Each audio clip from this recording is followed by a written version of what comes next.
Good morning everyone. Welcome to మన చరిత్రలో episode 11. ఈ ఎపిసోడ్లో మనం ఉపనిషత్స్ గురించి తెలుసుకుందాం. అయితే మనకి ఈ ఉపనిషత్తులు మనకి వేదిక్ సాహిత్యం, వేద సాహిత్యంలో భాగమని మనం చెప్పుకుంటాం. సో మనం ఇంతకుముందు చెప్పుకున్నాం, వేదిక్ లిటరేచర్ని మనం శృతి లిటరేచర్, స్మృతి లిటరేచర్గా రెండుగా డివైడ్ చేసాం. సో శృతి లిటరేచర్లో మనకి ఏముంటుంది అంటే, మనకి 4 వేదాలు, ఋగ్వేద, యజుర్వేద, సామవేద, అధర్వవేద, వాటికి సంబంధించినటువంటి బ్రాహ్మణాలు, అరణ్యకాలు, ఉపనిషత్తులు ఉంటాయని మనం చెప్పుకున్నాం. అయితే మనకి ఈ ఉపనిషత్తులు అనేవి మనకి వేదాల చివరి భాగంగా మనకు అర్థమవుతుంది. బ్రాహ్మణాలు, అరణ్యకాలు, లాస్ట్లో ఉపనిషత్తులు. సో కాబట్టి ఉపనిషత్తుల్ని వేదాంత అని కూడా పిలుస్తారు. ఎందుకంటే వేద ప్లస్ అంత, వేదాంత అంటే వేదాలకి చిట్ట చివరి భాగం అని. అప్పుడప్పుడు మన ఇంట్లో మన మదర్ అండ్ ఫాదర్ ఏం చెప్తుంటారు, సో మనం ఏదన్నా మాట్లాడితే వేదాంతం మాట్లాడొద్దు, వేదాంతం మాట్లాడొద్దు, నీ పని మీద నువ్వు కాన్సన్ట్రేషన్ చేయి అని అంటారు. సో మరి ఈ వేదాంతం మాట్లాడొద్దు అంటే ఈ ఉపనిషత్తుల్లో ఏముంది, సో ఉపనిషత్తులకు సంబంధించిన భాగం ఏంటి అని మనం ఇప్పుడు తెలుసుకుంటే, ఉపనిషత్తులు వేటి గురించి మాట్లాడుతాయి అంటే మనకి ఫిలసాఫికల్ ఇష్యూస్ అంటే తత్వపరమైనటువంటి విషయాల గురించి మాట్లాడతాయి. ఏంటవి? ఆత్మ, పరమాత్మ. ఆత్మ అంటే మన సోల్, పరమాత్మ అంటే సుప్రీం సోల్, గాడ్. తర్వాత జన్మ, పునర్జన్మ అంటే మనకి ఇప్పుడు బర్త్, తర్వాత మనకి రీబర్త్, పునర్జన్మ. కర్మ, మోక్ష, ఇలాంటి విషయాల గురించి మాట్లాడేవి మనకి ఉపనిషత్తులు. అందుకే ఈ విషయాల గురించి ఎవరైనా యంగ్స్టర్ మాట్లాడితే ఏమంటారు, సో నువ్వు పని మీద కాన్సన్ట్రేట్ చేయనా, ఈ వేదాంతం మాట్లాడకు అని, అంటే ఉపనిషత్తులు మాట్లాడుకు అని. అంటే నువ్వు అంత ఉపనిషత్తులు అంత కెపాసిటీ ఇప్పుడు లేదు, so you can continue on your work అని అట్లా చెప్పడం జరుగుతుంది. అయితే ఎన్ని ఉపనిషత్తులు ఉన్నాయి మనకు టోటల్గా 108 ఉపనిషత్తులు ఉన్నాయి. 108 ఉపనిషత్తులు ఉన్నాయి.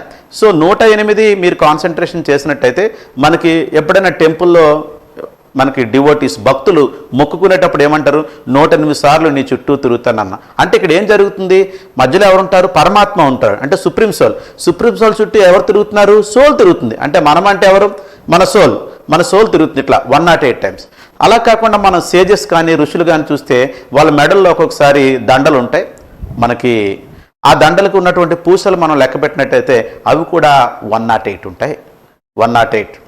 సో రీసెంట్గా మా స్టూడెంట్ ఇంకో పాయింట్ చెప్పాడు, ఏంటంటే సార్ అంబులెన్స్ కూడా 108 పెడతారు సార్ అని చెప్పి. సో ఇక్కడ మనకి సోల్ అంటే ఆత్మ అంటే మనం పరమాత్మ చుట్టూ 108 టైమ్స్ తిరుగుతాం. అది ఇక్కడ చూస్తే మనకి ఆది శంకరాచార్య చెప్పినటువంటి మనకి ఏ కాన్సెప్ట్ అమ్మా, అద్వైత కాన్సెప్ట్ తెలుస్తుంది. అంటే ఆత్మ పరమాత్మ వేరు కాదు, ఆత్మ పరమాత్మ ఒకటే, కాకపోతే బయటకు వచ్చినప్పుడు అది వేరుగా కనిపిస్తుంది, మళ్ళీ అది దాని చుట్టూ తిరిగి పరమాత్మలో లీనం అయిపోవాలనుకుంటుంది. సో అయితే మనకి ఈ 108 ఉపనిషత్తుల్లో మనకి ముఖ్యంగా కొన్ని ఉపనిషత్తులు ఉన్నాయి. సో ఆ ఉపనిషత్తులు ఏంటి, అవి వేటి గురించి చెప్పాయని మనం చూసుకుందాం. అయితే మనకి బృహదారణ్యక ఉపనిషత్ అని ఉంది. మనం చిన్నప్పుడు స్కూళ్ళలో అసతోమ సర్గమయ అని మనం శ్లోకం చదువుకున్నాం. ఈ శ్లోకం బృహదారణ్యక ఉపనిషత్తు నుంచి వస్తుంది. అయితే బృహదారణ్యక ఉపనిషత్తులో మనకు ముఖ్యంగా ఏంటంటే యజ్ఞవాల్క్య వాళ్ళ ఇద్దరు భార్యలతో పెట్టినటువంటి ఫిలసాఫికల్ చర్చ అక్కడ మనకి కనబడుతుందమ్మా, మైత్రేయిని అండ్ కాత్యాయని. అలాగే మనకి ఈ బృహదారణ్యక ఉపనిషత్ మనకి మొట్టమొదటిసారిగా పునర్జన్మ గురించి చెప్తుంది, అంటే రీబర్త్ గురించి. సో ఇలాగే మనకి ఇంకొక ఉపనిషత్ చాందోగ్య ఉపనిషత్. చాందోగ్య ఉపనిషత్తులో మనం చూస్తే అందులో క్లియర్ కట్గా పునర్జన్మ గురించి వివరించబడిందమ్మా. క్లియర్ కట్గా మొదటగా పునర్జన్మ గురించి బృహదారణ్యక ఉపనిషత్తు చెప్తే, క్లియర్ కట్ ఇన్ఫర్మేషన్ మనకు రీబర్త్ గురించి ఎక్కడుందంటే చాందోగ్య ఉపనిషత్తులో.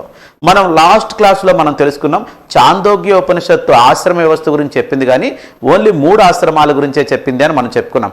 లాస్ట్ ఆశ్రమ, సన్యాసాశ్రమ అందులో మిస్ అయిందని మనం చెప్పుకున్నాం. ఈ చాందోగ్య ఉపనిషత్తు మనకి మొట్టమొదటిసారిగా క్లియర్ కట్ ఇన్ఫర్మేషన్ ఆఫ్ పునర్జన్మ గురించి చెప్తుంది. సో ఇవి కాకుండా మనకి ఇంకొక ఉపనిషత్ ముండకోపనిషత్. సో మనకి జాతీయ చిహ్నం అంటే నేషనల్ యాంబ్లంలో మనకి సత్యమేవ జయతే అనేది యాడ్ చేయడం జరిగింది. ఇప్పుడు మనకు సత్యమేవ జయతే కనబడుతుంది. సో ఈ సత్యమేవ జయతేని ముండకోపనిషత్ నుంచి తీసుకోవడం జరిగిందమ్మా. సత్యమేవ జయతే అనే ఈ సెంటెన్స్ ఏదైతే ఉందో దీన్ని ముండకోపనిషత్తుని తీసుకొని సో మన అశోకుని పిల్లర్కి యాడ్ చేసి సో దాని తర్వాత మన జాతీయ చిహ్నంగా చేయడం జరిగింది. అయితే మనకి శ్వేతసతార ఉపనిషత్ ఇంకొక ఉపనిషత్. ఈ శ్వేతసతార ఉపనిషత్ మొట్టమొదటిసారిగా మనకి భక్తి గురించి చెప్తుందమ్మా. యాక్చువల్లీ వేదాల్లో మనం యజుర్వేద చూసుకుంటే there was no direct connection between the god and human being. గాడ్కి హ్యూమన్ బీయింగ్కి డైరెక్ట్ కనెక్షన్ లేదు. ఏదైనా కావాలంటే సో పర్ఫార్మ్ ద రిచువల్, ఒక క్రతువు చేయాలి అని మనం చెప్పుకున్నాం అప్పుడు. సో కానీ మొట్టమొదటిసారిగా ఉపనిషత్తుల్లో ఒకటైనటువంటి శ్వేతసతార ఉపనిషత్ మొట్టమొదటిసారిగా భక్తి కాన్సెప్ట్ తీసుకొచ్చిందమ్మా. భక్తి అంటే ఏంటి? భక్తి ద్వారా మనం దేవుణ్ణి కలుసుకోవచ్చు అని చెప్పి. అంటే వేదాలు మనకి రిచువల్స్ గురించి మాట్లాడుతున్న సమయంలో ఉపనిషత్తులు ఒకటైనటువంటి శ్వేతసతార ఉపనిషత్ భక్తి గురించి చెప్తుంది. అంటే భక్తి ఏంటంటే త్రూ ద డివోషన్ మ్యాన్ గాడ్ని కనెక్ట్ అవ్వచ్చు అని చెప్పి. సో ఇకపోతే మనకి జబలా ఉపనిషత్ ఇంకొక ఇంపార్టెంట్ ఉపనిషత్. ఇది జబలా ఉపనిషత్తులో మనకు చూస్తే మనకి ఆశ్రమ సిస్టమ్ గురించి, మనం ఏదైతే లాస్ట్ టైం ఆశ్రమ సిస్టమ్ గురించి చెప్పుకున్నామో ఆశ్రమ సిస్టమ్ గురించి మనకు మొత్తం 4 ఆశ్రమాలు మొట్టమొదటిగా జబలా ఉపనిషత్తులో ఉన్నాయి. సో ఇది మనకి ఉపనిషత్తుల గురించి. ఉపనిషత్తులు వేటి గురించి మాట్లాడితే ఆత్మ, పరమాత్మ, జన్మ, పునర్జన్మ, కర్మ, మోక్ష ఇట్లాంటి విషయాలు. Thank you and all the best.